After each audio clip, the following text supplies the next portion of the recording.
आपलं नाव सांगा. प्रतिभा नागनाथ माळे. कुठून आलोय आपण? चिपळूणवरून. चिपळूणवरून. बरं, फ्रोझन शोल्डरचा त्रास गेले किती वर्षापासून होता? 1 वर्ष. 1 वर्ष. हात वर जात नव्हता आणि प्रचंड फूट पण होती. हात दुखायचा. हात टेकता पण येत नव्हता आपल्याला.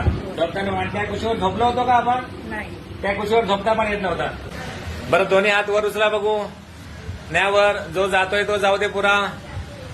अच्छा, डावा हात पूर्ण जातोय, उजवा हात हा एवढाच जातोय. आणि दुखतोय का? दुखतोय पण.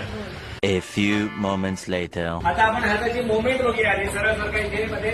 आणि हात वर द्या आणि टाळी वाजवा. त्या टाळी वाजवा. बघा, सहज जातोय का? खाली घ्या, खाली घ्या. त्यावर करा 2-4 वेळा.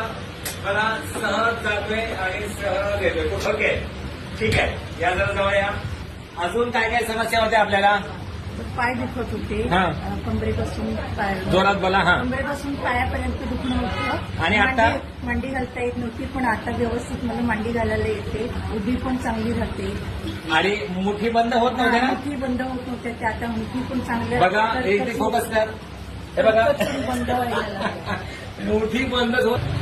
बोला. हा, भांडी घासता येत नव्हती, पीठ मळता येत नव्हतं, हातात झाडू घालता येत नव्हती. ते आता मुठी चांगल्या वळायला काठीने घट्ट होत आहेत. घट्ट होत आहेत. हा. ते मस्तपैकी होत आहेत. मस्त पैकी होत आहेत. बरं, आपण एकदा उजव्या कुशीवरती झोपून पण बघूया.